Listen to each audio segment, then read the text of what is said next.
Je vais vous lire le premier chapitre de mon nouveau roman, Amour et croissant chaud. Enfin des vacances, s'écria Stéphanie en levant les bras. J'y croyais plus. Une année horrible. À oublier. Je vais en profiter à fond. À moi le farniente. Plus de collègues, de clients et d'appels incessants. À peine ces mots prononcés, elle sauta dans l'autocar. C'était le début de la matinée. Le soleil d'été, déjà très chaud, éclairait ses yeux bleu clair d'une rare intensité. Une odeur âcre, de goudron fraîchement posé, remplissait l'atmosphère. Les autres passagers se pressaient dans un flot multicolore.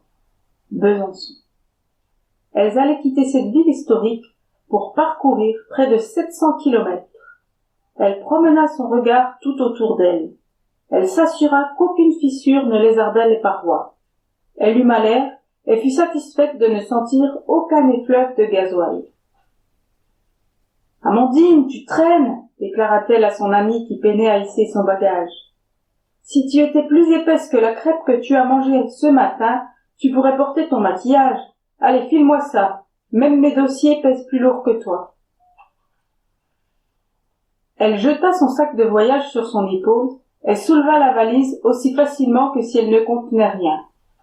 Elles progressèrent dans l'allée en lisant le numéro des places, inscrit derrière les sièges. « Tu exagères, Amandine. Elle n'est pas si lourde, » se moqua Stéphanie en riant. « Je sais, je n'ai pas dit le contraire, mais pour monter des marches, c'est encombrant, » protesta-t-elle tandis qu'une légère rougeur teintait ses joues.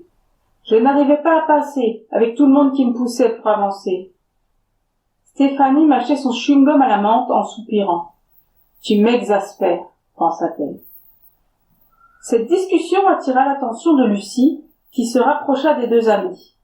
L'une d'elles, grande et filiforme, dépassait l'autre, de taille moyenne et assez ronde. Comme elle, elles avoisinaient les 40 ans. Lucie sourit.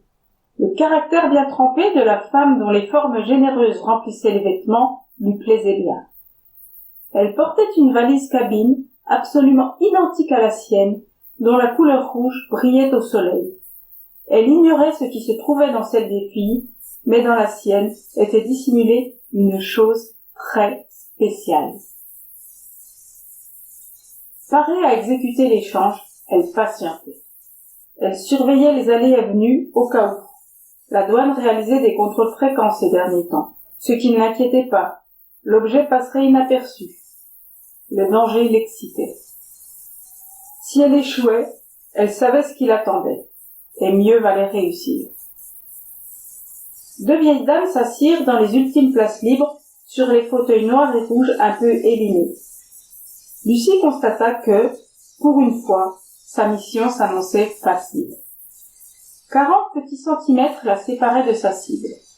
Elle ferait appel à son charme légendaire, emploierait un tour de passe-passe et l'affaire serait dans le sac.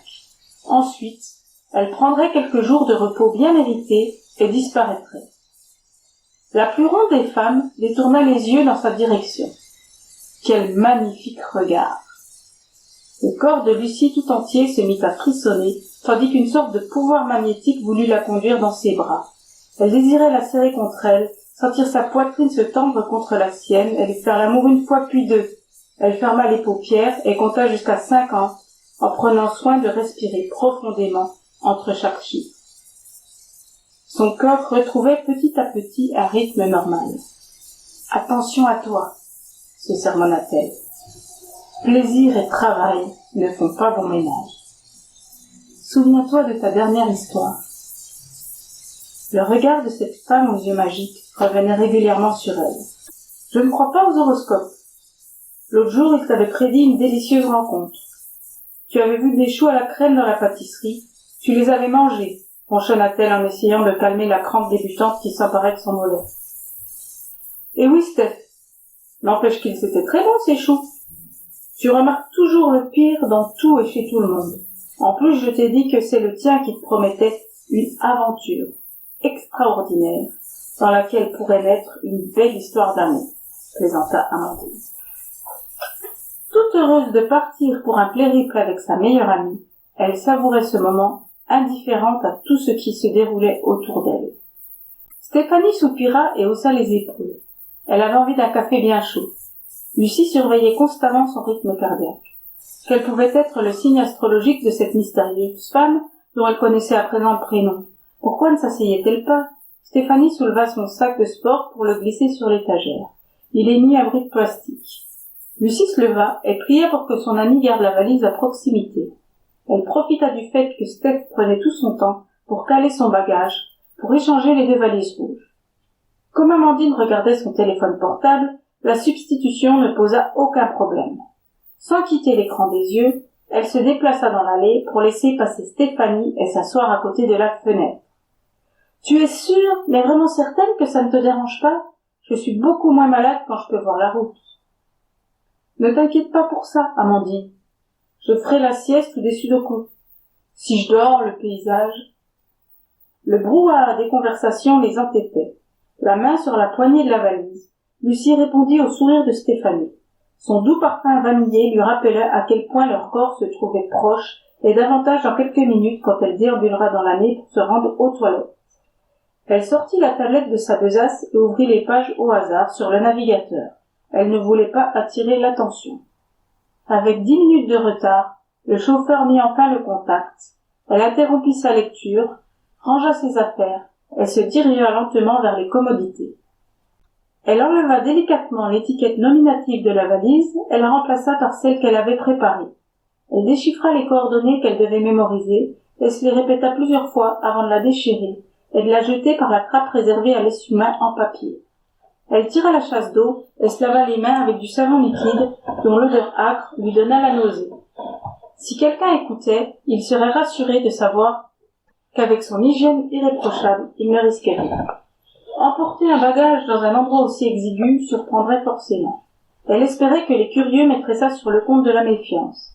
Elle ferait attention durant tout le voyage de bien surveiller. Elle jouait ce rôle de femme inquiète depuis longtemps maintenant. Elle regagna sa place et sentit les yeux de sa voisine d'allée se poser sur elle. Sa gorge se noua.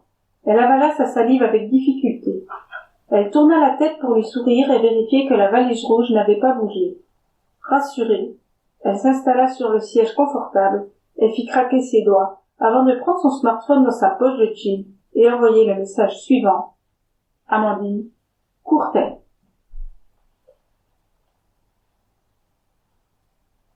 C'était le début de mon roman Amour et Croissant Chaud disponible sur Amazon.